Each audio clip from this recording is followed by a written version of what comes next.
maybe someone will catch you. But when you leave, you believe that you're gonna land somewhere. And I believe that you're gonna land somewhere. And for some of you that are returning, you already have, and you've drank the juice, so just, you're stuck with it now. You're not gonna get away from it. So, my service year was really the beginning of a lifelong journey of self-discovery. Even though I was in my early 30s when I did my service year, I had so much to learn about the working world and about myself. And I learned how to find allies and mentors. I learned how to connect with people, like the volunteers that I was coordinating at the regional park, my peers, my cohort and the folks that were serving with me, and even some of the youth volunteers that I coordinated. I think of a story where I had a Girl Scout group that took on a challenge of taking care of 10 oyster cages. And these oyster cages dangled off the dock in the regional park in Annapolis where I served.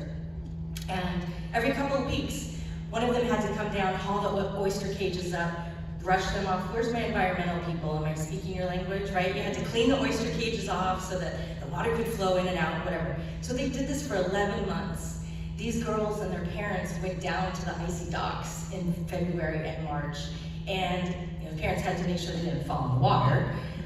They went down there in the really hot months of July and August, and with the mosquitoes, and I think actually the parents let them jump in the water at that time.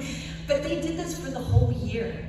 They did this for the whole year, and they were committed. And in October, they took a fleet of canoes, and they dropped these oyster spat off at an oyster sanctuary. So it was just so, and I can go on, and you all could probably go on and on about folks that have inspired you.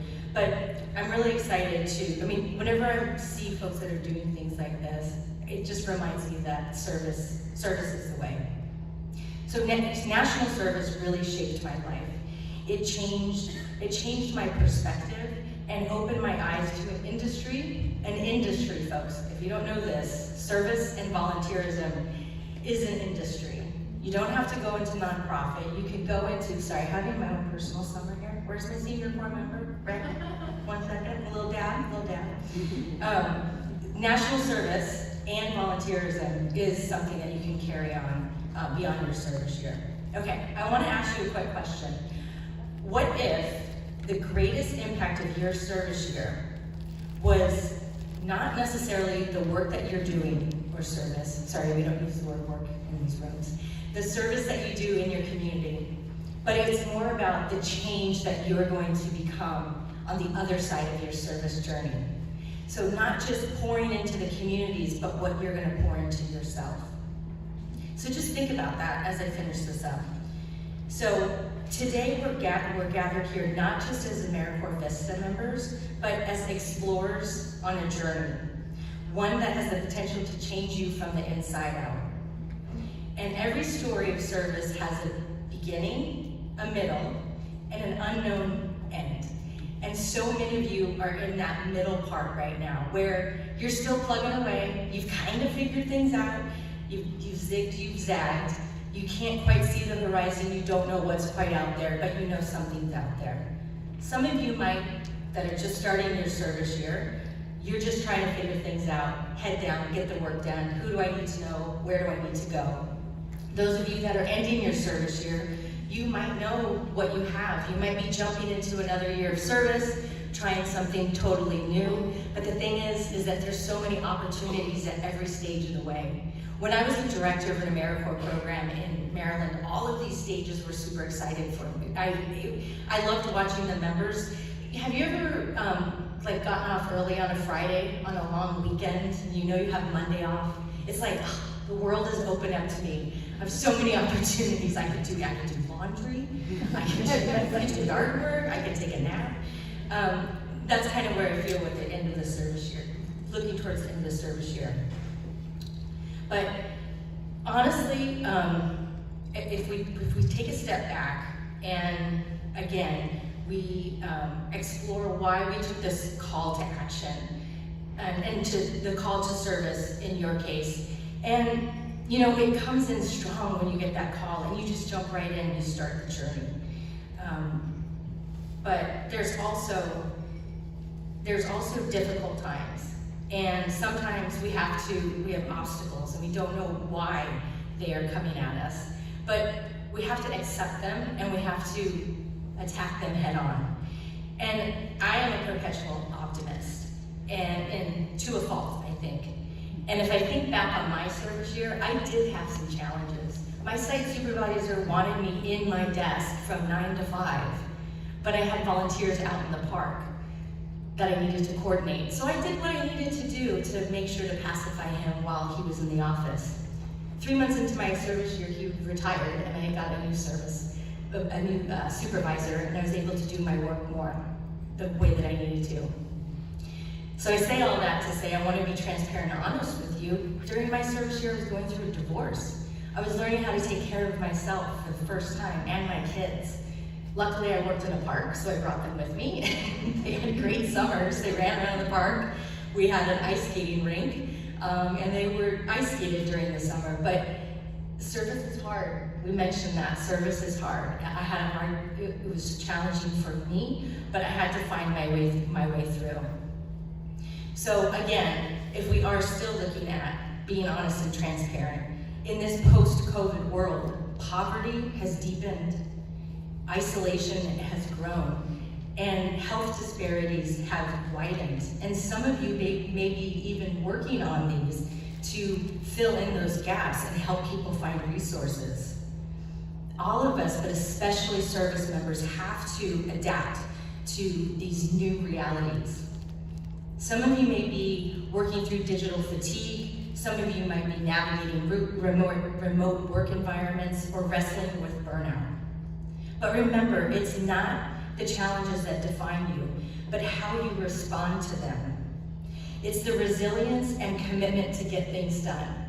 So some of you may know the AmeriCorps Pledge, some of you may have said it, and some of you may have heard of it.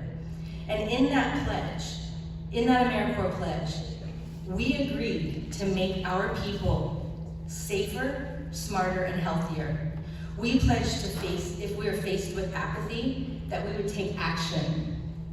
And we committed to persevere in the face of adversity. And we pledged to carry this with us during our service year and beyond. Since you're VISTA members, you may have taken the federal oath of office. And you swore to support and defend the United States Constitution. So no matter how we say it, as AmeriCorps members, we are committed to serving our communities, making them better, and making ourselves better. So I wanted to just also come back to a great quote by Nelson Mandela that says, "The greatest glory in living lies not in never falling, but rising up every time we do." So during our service year, sometimes we are going to fall, and sometimes we have to pick ourselves up by ourselves. But other times, we have people that are reaching out to us, people that are helping us get up and get moving forward. Some of those people are sitting right next to you tonight. Some of those people are back at your service site. So remember them. Who's opening the door for you? Who's inviting you to the table? Who's helping you get out of your own way? Who's helping you fix your face? Sorry, I carry my emotions on my face. I had a great supervisor. We'd be at meetings and he'd touch his nose if he saw me grimacing while somebody was talking. He usually ended up with his finger on his nose the whole time, but that's the whole thing. But who are those people? Remember who they are. Thank them, and thank them during your service year. So when we're talking about people that are picking you up and bringing you along the way, I want to give you 2 examples. Amy had mentioned I have a podcast, it's AmeriCorps Connections. And I interviewed over 60 AmeriCorps alumni, and we tell their story, we talk about their service. And there's 2 examples I want to give you really quickly about folks that really their service site saw something in them that they didn't see in themselves. And I'm going to land this plane with me challenging you to help you learn something about yourself. But Chrissy Heine, episode 17, she served as a Teach for America member.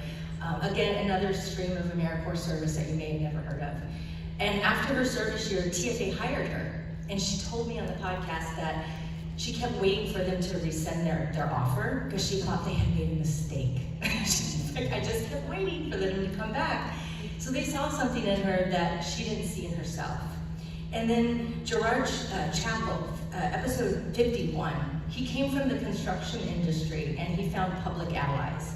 And his public allies supervisor saw something in him that he didn't see in himself and placed him in with individuals that were previously incarcerated and helped them find resources to jobs, to education, and to opportunities. So these are some examples of not seeing things in themselves that others were seeing in them. So as you go through your service year, if somebody sees something in you, believe them and take the chance and be courageous. And I love the brave, really brave, what did you say?